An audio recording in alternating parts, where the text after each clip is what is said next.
যুবক চাইলেই সমাজের প্রত্যেকের হাতে হাতে মদের বোতলও তুলে দিতে পারে, যুবক চাইলে প্রত্যেকের হাতে হাতে নামাজের মুসল্লাও তুলে দিতে পারে। যুবককে আল্লাহ শক্তি দিছেন, আল্লাহ তো শক্তি দিছেনই কাজ নেওয়ার জন্য, না তো শক্তি কেন দিলেন? আল্লাহ তাআলা যৌবন কালকে বলছেন কুওয়াত, শক্তি। আল্লাহুল্লাযী খালাকাকুম মিন দুফিন, আল্লাহ বলছে তোমাদেরকে আমি সৃষ্টি করেছি দুফ, দুর্বল অবস্থায়, তার মানে শিশুকাল। সুম্মা জাআলা মিন বাদি দুফিন কুওয়াতান, অতঃপর সেই দুর্বলতার পরে আমি তোমাদেরকে দিলাম শক্তি মানে যৌবন। সুম্মা জাআলা মিন বাদি কুওয়াতিন দুফান ওয়া শাইবা, পুনরায় আবার সেই শক্তির থেকে আবার ফিরিয়ে দিলাম দুর্বলতা এবং বার্ধক্য। তাহলে বোঝা গেল শিশুকালও দুর্বল, বৃদ্ধকালও দুর্বল, তাহলে শক্তি কখন? আল্লাহ কোরআনে বলছে। এই জন্য অনেক নওজোয়ান, আমি তোমাদের জন্য দিল থেকে দোয়া করি বন্ধু, তোমরা নিজেকে পরিবর্তনের সিদ্ধান্ত নাও। ঠকবা না ইনশাআল্লাহ। আল্লাহকে সেজদা দিয়ে কেউ ঠকে না, প্রিয় নবী সাল্লাল্লাহু আলাইহি সাল্লামকে অনুসরণ করে কেউ ঠকে না। আল্লাহ তাকে দামি বানায় দুনিয়াতেও আখিরাতেও। আখিরাতেও কোনো পাপী, কোনো চরিত্রহীন, কোনো লম্পট, কোনো দুশ্চরিত্র বন্ধু সে মানুষের কাছে ঘৃণিত হয়, ঘৃণিত হয়। তোমরা যারা 5 ওয়াক্ত নামাজ পড়ো না, তোমরা লজ্জিত ঘৃণিতই হবা ভাইয়া। আল্লাহ তাআলা আমাদের সন্তানদেরকে বুঝার তৌফিক দান করেন। আমি শুধু আয়াত পড়ছি, অল্প একটু বলি, তাইলেই আমার কথা শেষ। এই কোরআনুল কারীমের এই সূরার তরজমাটুকু বলি। 30 নম্বর পারা একটা ছোট্ট সূরা আমি পড়ছিলাম, 94 নম্বর সূরা। এটা আমার বলার উদ্দেশ্য আছে, এই পড়ার উদ্দেশ্যটা হইল এটার মধ্যে আমাদের প্রিয় নবী সাল্লাল্লাহু আলাইহি সাল্লামকে সরাসরি আল্লাহ তাআলা সম্বোধন করে নবীজি সাল্লাল্লাহু আলাইহি সাল্লামকে কিছু কথা বলেছেন এবং নবীজির মর্যাদা, সান্ত্বনা, ইজ্জত, আজমত আল্লাহ তাআলা তুলে ধরেছেন।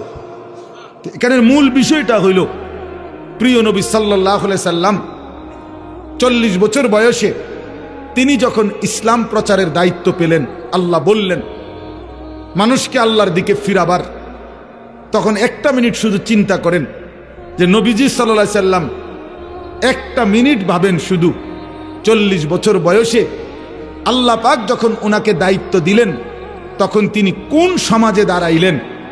1 নম্বর কথা হলো আল্লাহ তাআলা তাকে যেই জিম্মাদারি দিলেন, এই দায়িত্ব পালনের জন্য এই মুহূর্তে তার সাথে একজন সহযোগিতাকারী কেউ নাই। প্রথম দিন কল্পনা করেন যে কেউ নাই, উনি একাই। আচ্ছা, 2 নাম্বার, সমাজের ডান দিক থেকে বাম দিকে, উত্তর দিক থেকে পূর্ব, দক্ষিণ দিকে, পূর্ব থেকে পশ্চিম দিকে, অর্থাৎ এই সমাজের নবীর সমাজটা একটা জায়গায় তাকাইলে কোথাও কোনো আলো নাই। কোথাও কি নাই মানে এই আলো না। ইনসানিয়াত, মনুষ্যত্ব বলতে, মানবতা বলতে কিচ্ছু নেই। আল্লাহ চেনে না, আখিরাত চেনে না, ইবাদত বুঝে না, মৃত্যু কি জানে না, কবর কি বুঝে না, আখিরাত বলতে কিছুই জানে না। পৃথিবীর সমস্ত অপরাধ এক কথায় যা হইতে পারে তার সব কিছু তারা তখন করতেছে, ঠিক কি না? চুরি, ডাকাতি, জিনা, ব্যভিচার, মদ, জুয়া, সুদ, ঘুষ, ধর্ষণ, নির্যাতন, লুণ্ঠন, ছিনতাই, রাহাজানি, মূর্তি পূজা, শিরিক, কুফর, সব কিছু 16 আনা, 16 আনা। এখন এই অবস্থায় একটি গোটা পৃথিবীর মানুষকে সংশোধনের জন্য একজন রাসূলকে দায়িত্ব দেওয়া হইল। উনি যদি 1 মিনিট চিন্তা করে, হায় আল্লাহ, কোন দিক দিয়ে শুরু করবো, কেমনে শুরু করবো, বুঝামু কেমনে, কারে কমু কিতা, যে এই পরিমাণ সদর বদর এটি বাইল করবো কেমনে আমি, ঠিক না কথাটা? চিন্তা করলে কি পরিমাণ অন্ধকার। আমরা ইতিহাসের বইতে বলছি যে 3W ছিল আরবের মানুষদের নিত্যদিনের অভ্যাস। 3টা W, ইংরেজি W আর কি, একটা অক্ষর আছে না ইংরেজিতে, একটা হলো ওয়ার মানে যুদ্ধ, মারামারি, 2 ওমেন নারী, 3 ওয়াইন মানে মদ। যুদ্ধ, নারী, মদ, এই তিন জিনিস ছিল তাদের নিত্যদিনের কাজ। মারামারি, হানাহানি, মদের আড্ডা, জুয়ার আড্ডা, নারীর আড্ডা, এই ছিল জীবন। আপনি আশ্চর্য হবেন, আমি নিজে পড়ছি এবং হুজুর মাজা খাসিরাল আলামু বিইনহিতাতিল মুসলিমিন যে বইটা, মুসলিম উম্মার পতনে বিশ্বের কি ক্ষতি হলো, সৈয়দ আবুল হাসান আলী নদভী রাহমাতুল্লাহ লিখিত সেই পৃথিবী বিখ্যাত বই। ওলামায়ে কেরামের অক্ষরে অক্ষরে বর্তমান যুগ চাহিদা অনুপাতে আমি নওজোয়ান আলেম যারা আছেন আপনাদেরকে অনুরোধ করলাম এই বইটা পড়েন, একেবারে লাইনে লাইনে পড়েন। আল্লামা আবু তাহের মিসবাহ দামাত বারাকাতুম আদিব সাহেব হুজুর অনুবাদ করছে, এটা পড়েন, ফায়দা হবে। 1450 বছরের ইতিহাস বুঝবেন। তো ওইখানে আছে যে এই জাহিলি সমাজে একটি মতবাদ ছিল, একজন ধর্মগুরু ঘোষণা দিছিল তখনকার সময়ে নবীজির আগমনের পূর্বে, তিন জিনিসে কারো কোনো একক মালিকানা নাই, সবার সমান মালিকানা। তিনটা জিনিসের মধ্যে, এক আগুন, আগুন সবার মালিকানা, দুই পানি, তিন নারী। নাউযুবিল্লাহ, কথা বুঝেন নাই? আগুন, পানি, নারী, কারো একক অধিকার নাই। নারী যেখানেই থাকুক, যার কার এটা কোনো কথা নাই, যার যেখানে ইচ্ছা উপভোগ করবে, তার কোনো ব্যক্তি স্বাধীনতা, ব্যক্তি পরিচয় বলতে কিছু নেই। এত জঘন্য ছিল সমাজ, এত নিকৃষ্ট ছিল সমাজ। সেই সমাজটাকে পরিবর্তন করার জন্য আল্লাহ তাআলা নবী সাল্লাল্লাহু আলাইহি সাল্লামকে বলছেন। আপনি চিন্তা করে দেখেন কত বড় ভারী দায়িত্ব। আমার যদি বলে যে এই বাংলাদেশের অথবা আমার ইউনিয়নের সবটি মদখোর, ফুট্টাখোর, বাবাখোর, ডাইলখোর, ইয়াবাখোর, এগুলারে ঠিক করা, তো আমার জান শেষ। এরপরে তো সুদখোর, ঘুষখোর রয়েছে আলাদাই, বাকি সিটার বাটফার তো আলাদাই আছে। শুধু বাবাখোর ঠিক করতে গেলে তো আমি দাদাখোর হয়ে যাব, আমার হায়াত শেষ হয়ে যাবে। তাইলে রাসূলুল্লাহ কথাটাকে আমি একবারে বললে ফেলবো অর্থ, শুধু প্রেক্ষাপটটা বলতেছি। নবী সাল্লাল্লাহু আলাইহি সাল্লামকে তাইলে আল্লাহ তাআলা কত বড় ভারী জিম্মাদারি দিছে। শুধু আরব না, নবীজি শুধু আরবের না, গোটা পৃথিবীর সংশোধন। আল্লাহু আকবার, গোটা পৃথিবীর সংশোধনের দায়িত্ব আল্লাহ দিছেন। আচ্ছা, এই তো একটা বিষয়, তাহলে কাজটা অনেক ভারী ছিল কিনা, যথেষ্ট পেরেশানির বিষয় ছিল কিনা? আহা, কি হবে, মনে হয় যেন একটা মহাসাগরের মাঝখানে ওনারে দাঁড় করাই দিছে যে এইবার আপনি এই সাগর পাড়ি দেন। আচ্ছা, কিভাবে? নৌকা নাই, বাহন নাই, জাহাজ নাই, অর্থাৎ কেউ নাই, মনে হয় যেন এরকম ভাবে। আচ্ছা, দুই নাম্বার, একে তো দায়িত্ব দিছে, কঠিন দায়িত্ব বোঝা। এবার আল্লাহ তাআলা বলছেন আরেকটা কথা, ফাস্তাকিম কামা উমিরতা। বন্ধু সাবধান, আপনাকে যেই আদেশ করা হয়েছে, যেই দায়িত্ব মানুষের সংশোধন, আমার বান্দাদের পরিবর্তন, এটার থেকে এক সুতা, এক চুল আপনি কিন্তু নড়বেন না। ফাস্তাকিম, মজবুত থাকেন, অটল থাকেন, অবিচল থাকেন, সুখে থাকেন আর দুঃখে থাকেন, জুলুম করুক, অত্যাচার করুক, নির্যাতন করুক আর বিদ্রুপ করুক, পাথর মারুক আর উটের নারী বুড়ি চাপায় দোক, আপনারে পাথর মারুক আর যাই করুক, আপনার পেটে ভাত থাকুক কিংবা না থাকুক, আপনার সাহাবীদেরকে অত্যাচার করুক আর শহীদ করুক, ফাস্তাকিম, আপনি কিন্তু এক সুতা, এক চুল নড়বেন না। আপনার কাজ, আপনার দায়িত্ব, আপনার জিম্মাদারি আপনি আদায় করবেন।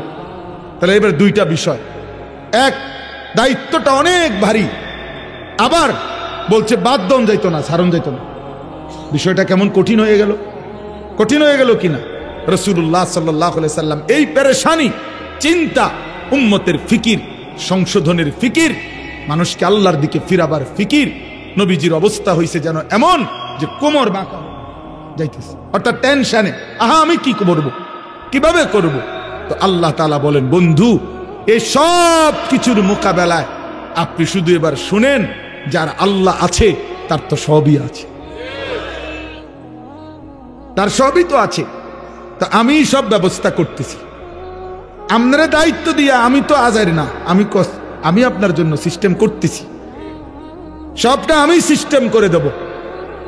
আপনি শুধু মজবুত থাকেন, আপনি শুধু কাজে নামেন, বাকিটা আমি দেখব। তো রাসূলুল্লাহ সাল্লাল্লাহু আলাইহি সাল্লাম সিদ্ধান্ত নিলেন কাজে নামবেন, আল্লাহর দ্বীন প্রচার করবেন মজবুতির সাথে। তো আল্লাহ তাআলা বলেন, এবার আমার কুদরতি ব্যবস্থাপনা আপনার জন্য শুনেন। এক, আলাম নাশরাহ লাকা সাদরাক, আমি আল্লাহ প্রথম আপনার দিল, আপনার কলিজার ভিতরে ইলম, হিকমত, আখলাক, হিম্মত, ইস্তেকামত, সুজাআত, বীরত্ব, যা দরকার আল্লাহর দ্বীন পৃথিবীর শেষ প্রান্ত পর্যন্ত পৌঁছাবার জন্য, তার সবটা আমি আল্লাহই আপনার সিনাতে দিয়ে দিলাম। এবার নবী মক্কার কুরাইশদের সামনে, হাদিসে আছে, একদিন ঘোষণা দিছে যে মক্কাবাসী, আসমানের সূর্য আমার যদি হাতে দাও, চাঁদটাও যদি আমার হাতে এনে দাও, আর আমারে যদি বলো কালেমার দাওয়াত ছেড়ে দিতে, আল্লাহর কসম মুহাম্মদ এক সেকেন্ড আল্লাহর দ্বীনের দাওয়াত ছাড়বে না। এই কলিজার মধ্যে আল্লাহ এমন ঈমান দিয়েছে, ওয়াল্লাহি লা ওয়াদাতুমুশ শামসা ফি ইয়ামিনি ওয়াল কামারা ফি ইয়াসারি ওয়া আমারতুম আন আতরুকা হাযিহি দাওয়া লান আতরুকাহা হাত্তা উনাফিজাহা আও আমুতা ইলাল্লাহ। হয় জমিনে কালেমা বাস্তবায়ন হবে, নয় আমি শহীদ হয়ে আল্লাহর কাছে ফিরে যাব, কিন্তু মাঝখানে কোনো কম্প্রোমাইজ নাই, মাঝখানে কোনো কিছু নাই, এইরকম মজবুত। তাহলে আল্লাহ তাআলা বলেন, বন্ধু আপনার সিনার মধ্যে যা দরকার ইসলামের জন্য, দ্বীন প্রচারের জন্য, কালেমার প্রচারের জন্য, সমস্ত কিছুর মোকাবেলায় আমি আল্লাহ তা পূর্ণ দিয়ে দিয়েছি। দুই, ওয়াদানা আনকা বিজরাক আল্লাযী আনকাদা যাহরাক, যেই টেনশন, যেই চিন্তা, যেই পেরেশানি, যেই অস্থিরতা আপনার বোঝার মতো আপনার কাঁধে চাপছিল, আমি আল্লাহ নিজে আপনার সেই বোঝা, যা আপনার পিঠ নুয়ে দিছিল, কোমর মনে হয় বাঁকা করে দিছিল টেনশনে, অস্থিরতায়, আমি নিজ হাতে তা দূর করে দিয়েছি, আমি নিজ হাতে দূর করে দিয়েছি।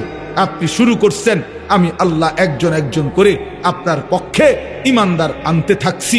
প্রতিটা সাহাবী যারা আপনার হাতে কালেমা পড়ছে, এ তো আমি আসমানের ফয়সালা। উলাইকাল্লাযীনা ইমতাহানাল্লাহু কুলুবাহুম লিত্তাকওয়া, আমি পরীক্ষা করে করে সাহাবী পাঠাইছি, অতএব আপনার বোঝা আমি আল্লাহই হালকা করে দিয়েছি। এরপরে আল্লাহ বলেন, আরো অনেক ব্যাখ্যা আছে, আমি শুধু সংক্ষেপে বললাম। এরপরে আল্লাহ বলেন, 3 নাম্বার ব্যবস্থাপনা হইল, আপনারে ওরা বিদ্রুপ করে। এই মানুষগুলো আপনারে কখনো বলে পাগল, কখনো বলে কবি শায়ের, কখনো বলে আপনি আবলাহ, নির্বোধ, আপনাকে জাদুকর বলে, বিভিন্ন কিছু জুলুম অত্যাচার করে, আপনারে বিদ্রুপ করে, আপনাকে লজ্জিত লাঞ্ছিত করে। আল্লাহ বলে, বন্ধু ঘাবড়াবেন না, ওয়ারাফা'না লাকা যিকরাক, গোটা মাখলুকাতের উপরে আমি আল্লাহ আমার পরে আপনার মর্যাদা সবকিছুর ঊর্ধ্বে তুলে দিয়েছি। বাদাজ খুদা বুজুর্গ তুই কিসসায়ে মুখতাসার, আমি আল্লাহর পরে আপনার মর্যাদা সমস্ত সৃষ্টির উপরে। যেন আল্লাহ মেরাজে নিয়া আরশে আজিমের উপরে দাঁড় করাইয়া আল্লাহ যেন নবীকে বলছে, বন্ধু নিচের দিকে তাকায় দেখেন, আমার গোটা সৃষ্টি আপনার কদমের নিচে, আপনি গোটা মাখলুকাতের ঊর্ধ্বে, আমি আল্লাহর পরে, অতএব এটাই আপনার মর্যাদা। এরপরে আল্লাহ যেন বললেন, বন্ধু ওই আজানে দেখেন আপনার আমার নামের সাথে আপনার নামও বলতেছে, ওই একামতে শুনেন আমার নামের সাথে আপনার নামও বলতেছে, ওই নামাজে শুনেন ওই দেখেন আমার বান্দা বসে বসে আত্তাহিয়াতু পড়ছে, একটু পরেই খেয়াল করবেন আল্লাহুম্মা সাল্লি আলা মুহাম্মদ, আপনার নামও নিতেছে। ও কবরের দিকে তাকায় দেখেন মুনকার নাকির প্রশ্ন করতেছে আমার বান্দাকে, আমার নামও নিছে, আপনার কথাও জিগাইছে। দেখেন দেখেন দেখেন আপনার কথাও জিজ্ঞাসা করছে। হাসরের ময়দানেও শুনবেন আপনার নাম, জান্নাতেও শুনবেন আপনার নাম। ইদা যুকিরতু যুকিরতা মাই, আমি আলোচিত হলে আপনিও আলোচিত হবেন। আমি আছি তো আপনি বন্ধু আছেন, আমার ইজ্জত সম্মান থাকবে তো আপনার সম্মানও থাকবে। মোহাম্মদ হামেদে হামদে খুদা বাস, खुदा मदहे आफरी मुस्तफा बस। আল্লাহর প্রশংসায় মুহাম্মদই যথেষ্ট, মুহাম্মদ সাল্লাল্লাহু আলাইহি সাল্লামের প্রশংসায় আল্লাহই যথেষ্ট। এরপরে আল্লাহ বলেন ফা ইন্না মাআল উসরি ইউসরা, ইন্না মাআল উসরি ইউসরা। আল্লাহ বলে বন্ধু ঘাবড়াবেন না, আমি জানি দ্বীনের এই কাজ করতে গিয়ে, আল্লাহর দিকে মানুষকে ডাকতে গিয়ে, আমার কালেমার দাওয়াত দিতে গিয়ে প্রতি মুহূর্তে আপনি কষ্ট পাবেন, যন্ত্রণা পাবেন, জুলুমের শিকার হবেন। তবে মনে রাখেন, কষ্ট যদি পান একটা, সুখ বন্ধু 10 বছরে 20 বছরে মুসলমান হইছে যে কয়জন, দেখবেন মক্কা বিজয়ের দিন দেখবেন একদিনে মুসলমান হয়ে গেছে 20 বছরের চাইতে বেশি। তার মানে আপনি অল্প সময় মেহনত চালায়া যান, একটা সময় দেখবেন আপনার ওয়ারাআইতান নাসা ফি দীনিল্লাহি আফওয়াজা, দলে দলে কাতারে কাতারে লোকেরা আল্লাহর দ্বীনের দিকে, ঈমানের দিকে, ইসলামের দিকে আসতেছে। সর্বশেষ কথা হলো আল্লাহ তাআলা বলেন ফাইদা ফারাগতা ফানসাব ওয়া ইলা রাব্বিকা ফারগাব। আমি আগেই বলছি, অনেক ব্যাখ্যা আছে, কিন্তু মূল বক্তব্য হলো এইটা। এই কথার দ্বারা শেষ। আল্লাহ বলছে বন্ধু, আল্লাহ আদর করতে বলছে, যেটা আমার হুজুরও বলতে চাইছিলেন। সারাদিন আপনি মানুষকে কালেমার দাওয়াত দিছেন, তাবলীগ করেছেন, ইমামত করেছেন, সাহাবায়ে কেরামকে তালিম দিয়েছেন, জিহাদের কাজ করেছেন, সারাদিন ব্যস্ত ছিলেন মানুষকে নিয়ে। আপনার পক্ষেও কেউ ছিল, আপনার বিরুদ্ধেও বহুজনের ষড়যন্ত্র ছিল। সারাদিনের এই পেরেশানি অস্থিরতা শেষ করে আপনি যখন রাত্রিবেলা অবসর হবেন, তো রাত গভীরে আমার কাছে আইসেন, আমার কাছে আইসেন বন্ধু। একাকী তাহাজ্জুদের সেজদায়, তাহাজ্জুদের মুসল্লায় আইসেন, আমি আপনার আদর করে হাত বুলায়া সারাদিনের ক্লান্তি মুছে দেব। ফাইদা ফারাগতা ফানসাব ওয়া ইলা রাব্বিকা ফারগাব। রাত গভীরে আইসেন আমার কাছে, আমি আদর করে দেব, আমি ধুয়ে মুছে আপনার ক্লান্তি দূর করে দেব, আমি আপনারে সোহাগ করব। আমি বন্ধু আপনার ইজ্জত, মর্যাদা, সম্মান, সান্ত্বনা আপনাকে দিতেই থাকব। ওয়ালাকাদ না'লামু আন্নাকা ইয়াযীকু সাদরুকা বিমা ইয়াকুলুন ফাসাব্বিহ বিহামদি রাব্বিকা ওয়া কুম মিনাস সাজিদিন। আল্লাহ বলে বন্ধু জানি আমি লোকেদের মন্দ কথা শুনে আপনার মনটার মধ্যে কষ্ট লাগে, তবে যখনই আপনার মনে কষ্ট লাগে আপনি আমার তাসবিহ পড়েন, আমারে সেজদা দিয়েন, আমি আল্লাহ আপনার দিল শান্ত করে দেব। এজন্য রাত গভীরে আবারও ওই কথা আমার হুজুর বলছেন আপনাদের কাছে, শেষ রাত্রের আমল, শেষ রাত্রের কান্না, শেষ রাত্রের রোনা জারি বান্দাকে যেন আল্লাহ তাআলা একান্তই নিজের করে নেয়। নিজের আল্লাহ যেন বলে বান্দা তুমি একদমই একা, আমি আল্লাহ তোমার সামনে, বলো বান্দা তোমার যা কিছু মনের যত কষ্ট, দুঃখ, বেদনা, যা চাওয়া রাতের অন্ধকারে আমাকে বলো, আমি সব দেব, সব দেব, সব দেব। এই জন্য নবীকে আল্লাহ বলছে বন্ধু সারাদিনের মেহনত থেকে যখন অবসর হবেন, ফানসাব, এবার আপনি আলাদা রাত্রিবেলা পরিশ্রম করবেন, ইবাদত, দোয়া, জিকির, তেলাওয়াত, তাহাজ্জুদ, কান্নাকাটির জন্য আমার দিকে ফিরবেন।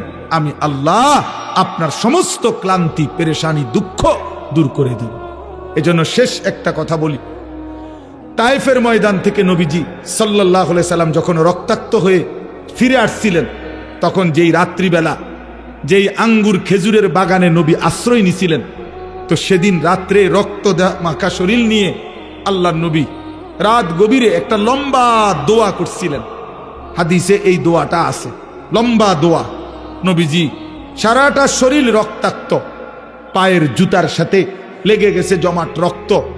এই অবস্থায় রাত্রি অন্ধকারে নবী গভীর রজনীতে আল্লাহ তাআলার কাছে লম্বা দোয়া করছিলেন চোখের পানি ফেলে।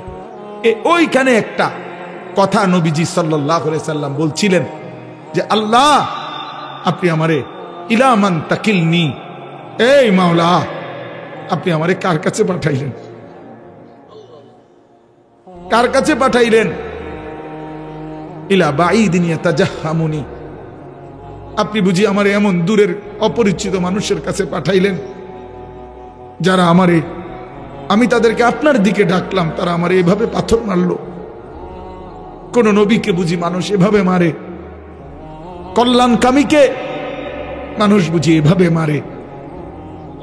আম ইলা আদুবিন মাল্লাকতাহু আমরি, নাকি আপনি আমার এমন কোন দুশমনের কাছে পাঠাইলেন যার উপরে আমার কোনো ক্ষমতাই ছিল না, আপনি আমারে কার কাছে পাঠাইলেন? কিন্তু এই মনের আবেগ এগুলো বইলা এই একটা কথা হুজুর বলছে, নবীজি এটাই আমাদের শেষ কথা আমার।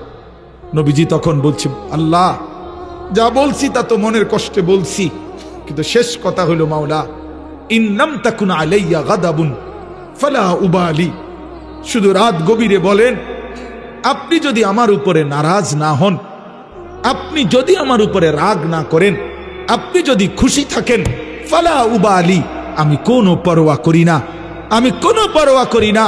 এই পাথরের আঘাত সয়ে গেলাম, শুধু আপনি বলেন আপনি আমার উপরে রাজি কিনা।